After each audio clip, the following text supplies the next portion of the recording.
The last lesson introduced us to the changes that the French Revolution engendered throughout Europe. We learned that the spirit of nationalism infused the minds of people. Revolutionaries were seeking to overthrow the oppressive kingdoms and monarchies. We also learned about the liberals, the conservatives and the radicals, and how they were wanting changes in the society. Having talked about that, in this lesson we will be focusing on a new line of discussion. We will learn about how the concept of socialism made its way to Europe and gained prominence in the last decades of the 19th century. A very important question that arises in this regard is that what do we understand by socialism? Well, socialism is a political economic philosophy that is characterized by social ownership of property. Now, what do we understand by social ownership of property? By social ownership of property, we mean that various kinds of property like lands or labor are owned by either the state or public, or by community, cooperative or collectives. So here, by this political economic philosophy of socialism, we mean that property and the modes of production are not owned by an individual. Instead, those are owned by either the state or public, or by communities, cooperatives, collectives. So we can have various collectives or associations of certain groups of people, like factory workers, like the residents of a region, like the workers in a bank, and they will be the ones to be in ownership of property. Now, socialists are of the opinion that private ownership of property is at the root of all evils. Because we learned that in the erstwhile kingdoms and monarchies, different kinds of property like factories or even big industries or other working places were owned by private owners. And these private owners only sought ways to increase their property, to increase their revenue. And how did they do so? They did so by exploiting the working class. So the people, the workers who were working to make those factories, those industries function were exploited by the factory owners or the land owners. And in turn, these people who contributed in this entire production unit were reduced to nothing. And so private ownership of property is seen as the root of all evils by the socialists. Now, in our last lesson, we also learned that the erstwhile kingdoms and monarchies were quite conservative. So, how do you think did this idea of socialism gain prominence in Europe? And was this transition to socialism very smooth and easy? Did it happen in a uniform manner? Well, it is upon us to find out answers to these questions. Now, the socialists were not of a uniform opinion with regard to how socialism can be practiced in different places in Europe. Some socialists believed in the idea of cooperatives. Now, what do we understand by cooperatives?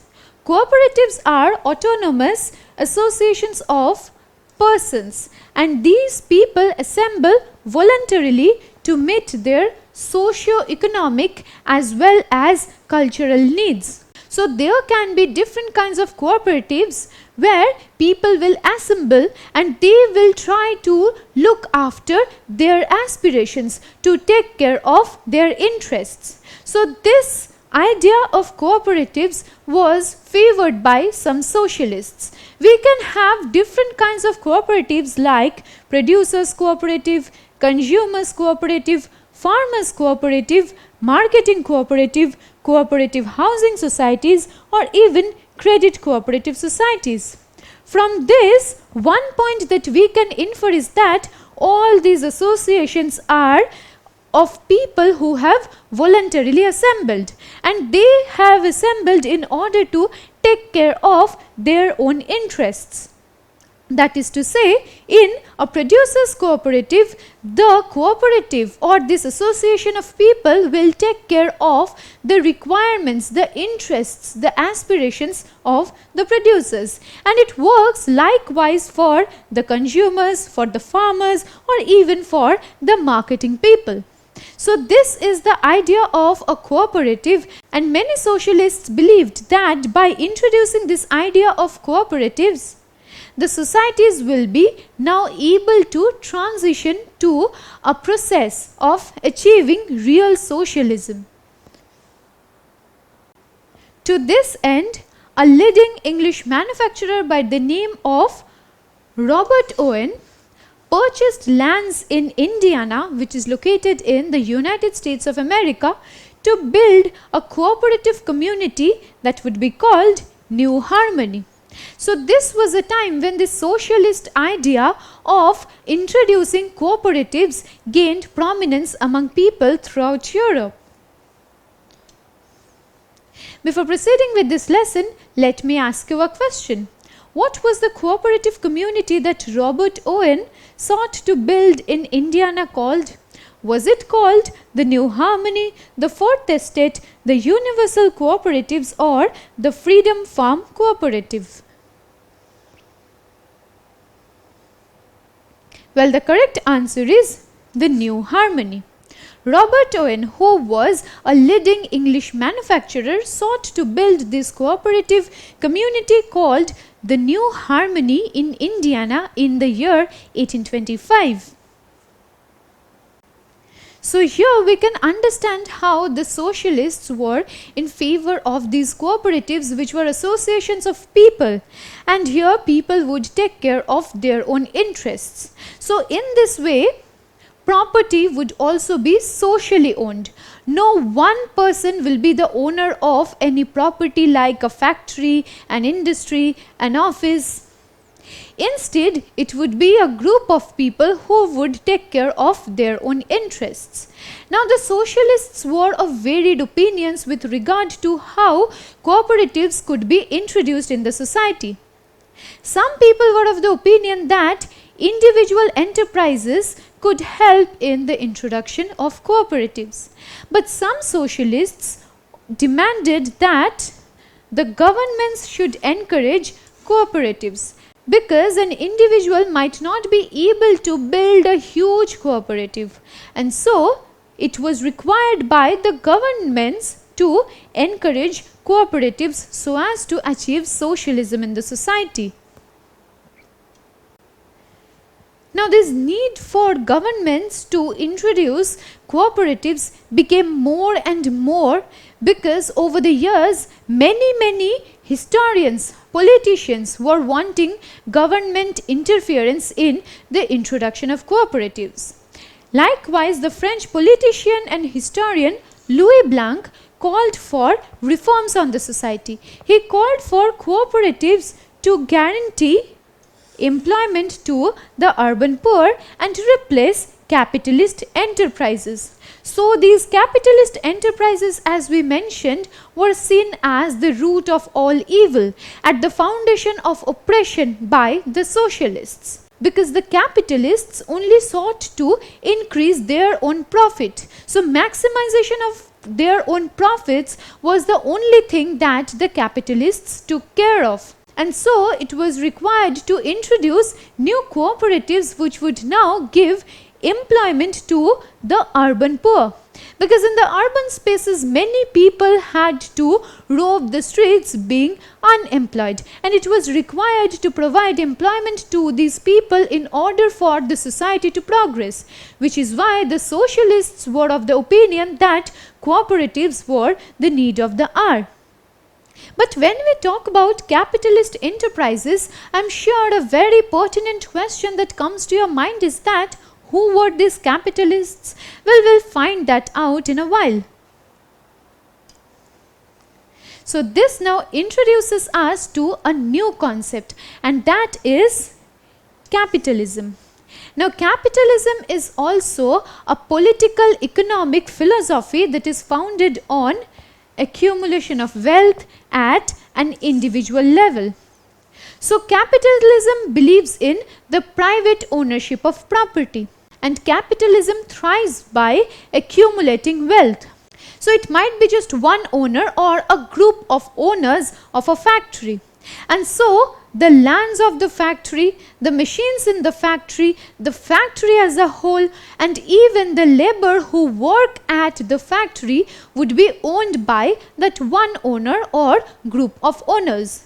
And this is what we mean by private ownership of property. And this idea of private ownership of property necessitates that the capitalists would be accumulating more and more wealth. So, as we mentioned, capitalism entails retention of private property and exploitation of wage labor. So, the laborers, the workers would have to work in the properties which would be owned by these people.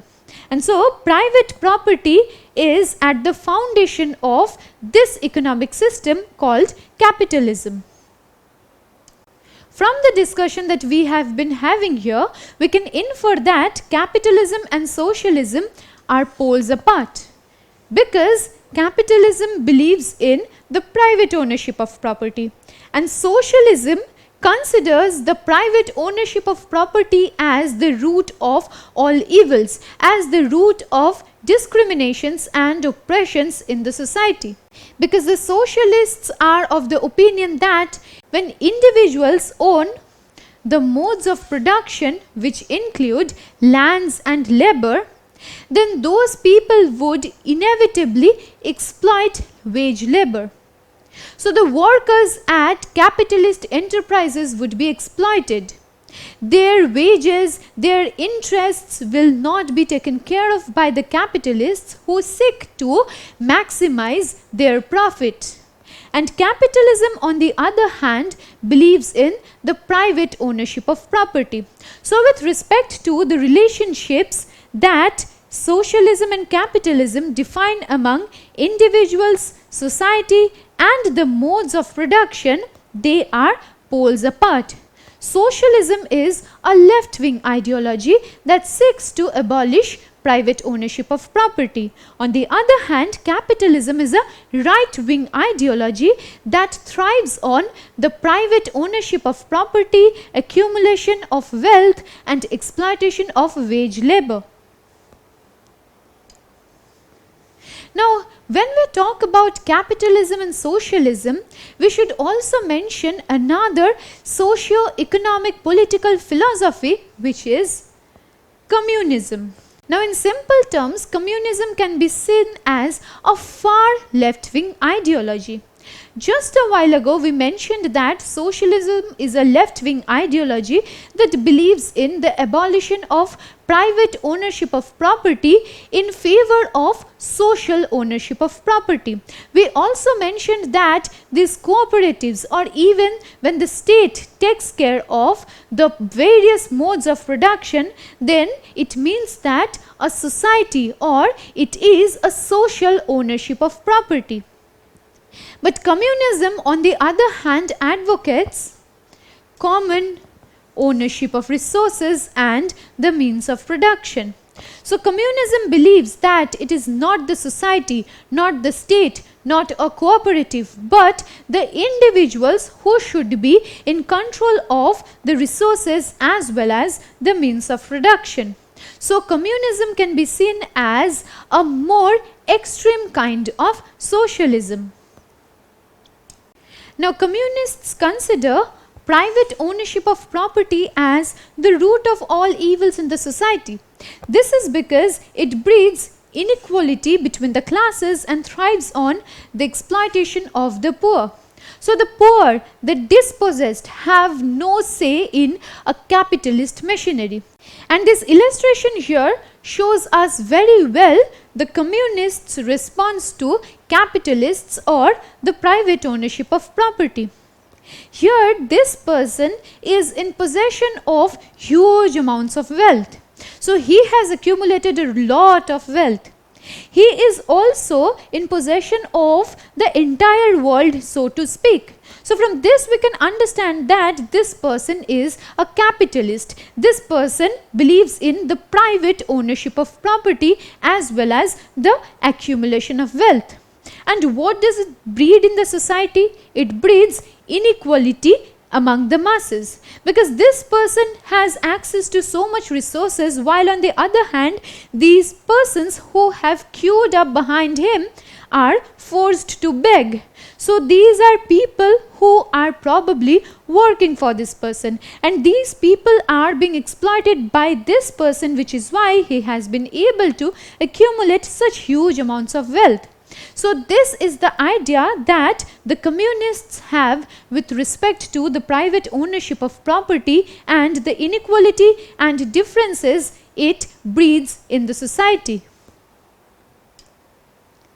When we talk about this socio-economic political philosophy called communism, we must definitely mention the German philosophers, economists and political theorists Karl Marx and his associate Friedrich Engels. Now Karl Marx and Friedrich Engels posited an idea that then came to be known as Marxism. And what does Marxism posit? Marxism posits that capitalist exploitation can be ended. How can capitalist exploitation be ended? For this, Karl Marx put special emphasis on one group of people. He believed that the working class members are exploited by the capitalists, by those people who have access to huge amounts of wealth and resources. And they in turn exploit the working class people who are known as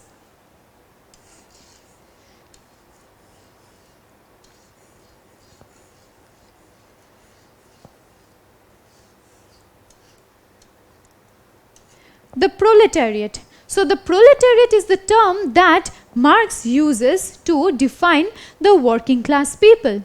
He believes that power should be given to the proletariat, who would now be the face of a revolution against the capitalists. And after the dream of a proletariat revolution is achieved, now will take birth classless communist societies, because there would no longer remain any divisions between the various classes. The capitalists would be overthrown by the proletariat, and it would be these working class people who would now rule the societies, and there wouldn't be any clashes in the society because there wouldn't be any classes. Clashes and conflicts take place between the haves and the have-nots, between the affluent owners and the dispossessed workers. And so it is very important to achieve a proper classless communist society as Marx and Engels posited. So we can understand that how by the 19th century socialist ideas that wanted to overthrow the existing ideas were spreading among the masses. Now capitalism was given further impetus by the Industrial Revolution, because the Industrial Revolution facilitated the formation of new industries and factories, and these industries and factories were owned by individual owners, who in turn exploited the workers in those factories and industries. Now when socialist ideas were spreading throughout Europe, the socialists formed an international body that came to be known as the Second International, and they did this in 1889 to coordinate their ideas. So all these socialists from several parts of Europe now joined hands in the struggle against the capitalists, against private ownership of property. By the end of the 19th century, socialist ideas had also spread among the workers. The workers were able to understand their exploited status in the factories or the industries they were working at. And so, workers in England and Germany began forming associations to voice their demands. These workers were exploited by the rich factory owners. You'll be surprised to know that some workers in small production units or small crafts places often had to work for 15 hours in a day, in contrast to those factory workers who had to work for 10 to 12 hours. So can you imagine how difficult it must have been for these people, for these poor people rather, to work for 15 long hours in exchange for very less amount of wages. And so these workers' associations now began demanding for less working hours so that they aren't forced to render service and labor for such long working hours. Then they also demanded the right to vote, because without the right to vote they would never gain any political representation in the society, and so they needed to be franchised. And then they also demanded better lives, because they had to spend absolutely miserable lives in the factories, and not just in the factories but the places where they had to reside. And so together they now started voicing their demands. In Germany, these associations helped the Social Democratic Party win parliamentary seats. Now, the Social Democratic Party, or SPD as it was also called, was founded in the year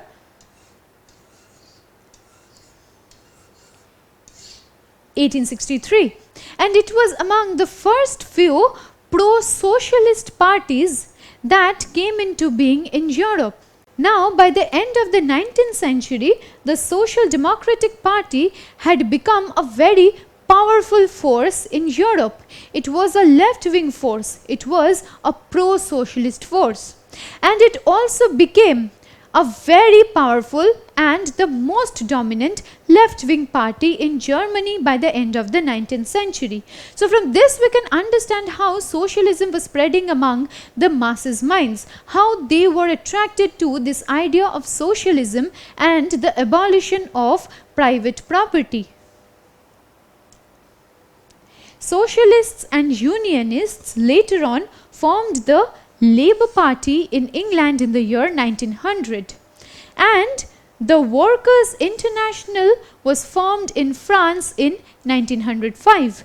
So these were associations or parties formed by socialists and unionists, and these people wanted to overthrow the capitalist enterprises, this entire idea of private ownership of property. With this, we come to an end of our discussion on how socialism made its way to Europe. We learnt about this socio-economic political philosophy called socialism and how it advocates the social or public ownership of property. We learnt how the socialists are pitted against the capitalists who favor private ownership of property, who favor accumulation of wealth. Subsequently, we also discussed what communism is and how the communists look forward to achieving classless communist societies. Having talked about that, we also learnt about certain socialist associations that became formal parties in Europe in the end of the 19th century as well as the beginning of the 20th century. Having learnt about how socialism became prominent and important throughout Europe, in our subsequent lesson, we will go back in time to talk about Russia as it was before the Russian Revolution. We will learn about how the Russian society was and how it actually led the stage on which socialism played its game, communism played its game to pave the way for the Russian Revolution. Don't forget to subscribe to our channel and hit the bell icon. You can also register for free at DeltaStep.com or download the DeltaStep app to learn one-to-one with our amazing teachers or to get access to all our 5,000 plus amazing videos as per your school syllabus. Master each topic with our adaptive practice technology. Get million plus questions with step-by-step solutions and unlimited mock tests. Get all your doubts resolved instantly. learn via games, and win amazing prizes like PlayStations and iPads. So at DeltaStep, learning is not just fun and easy, it's rewarding too. So register for free now.